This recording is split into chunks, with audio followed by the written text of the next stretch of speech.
Currently, 70 flood alerts in place across the UK, the Midlands and the South all being warned. Scotland, believe it or not, now has a wildfire warning. Yes, it's after the country was battered with heavy snow and blizzards early this week, with some areas seeing around 40 centimetres of snow and temperatures dropping as low as -17. Well, let's talk to meteorologist John Hammond, who joins us now. What's going on, John?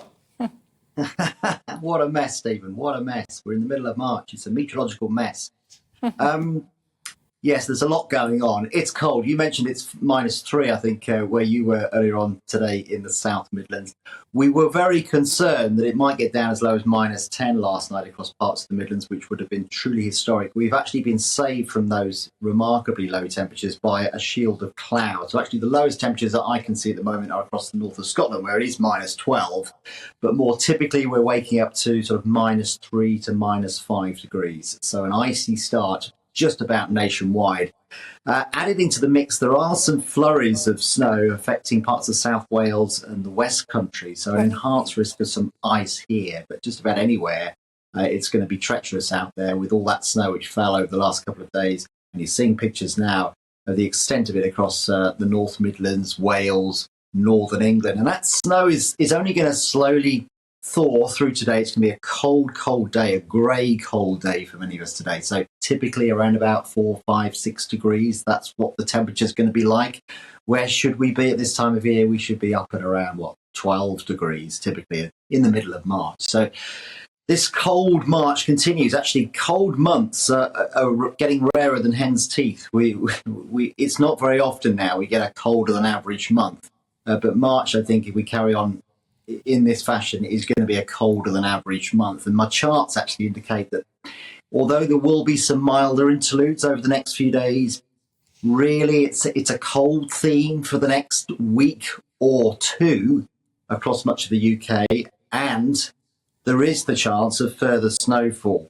Hopefully not as dramatic as we've had over the last couple of days, but there are chances of snow as we go into next week and possibly beyond. So we're not out of the woods yet, and later on today there will be some fresh snowfall across parts of Wales and Northern Ireland, and as that hits the really cold air across Northern England and Scotland, I'm expecting a few more centimetres of snow. So this is later on this evening and into the night.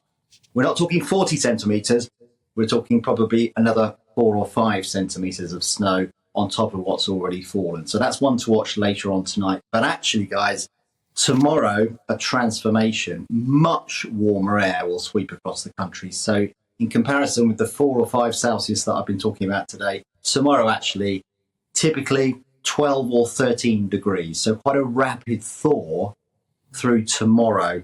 And there'll be some rain, which does bring the chance of some flooding, because all that snow that's locked up across the high ground of Northern England and Scotland is going to be released into the rivers of Northern England, maybe the Midlands as well. So flooding is one to watch through later tonight and into tomorrow. Yeah, flooding is one to watch, but remarkably in Scotland there's also wildfire warnings. Tell us a bit more about that. It's news to me as well, to be honest. It's been a dry winter.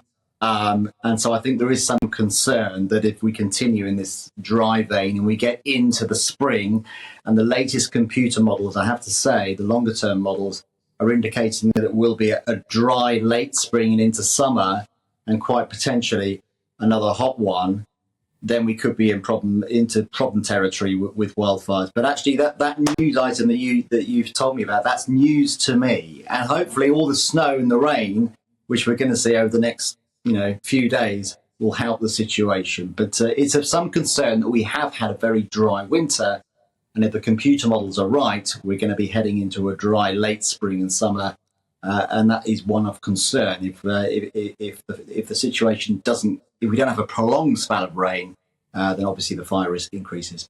Yeah, it does indeed. John, really good to talk to you this morning.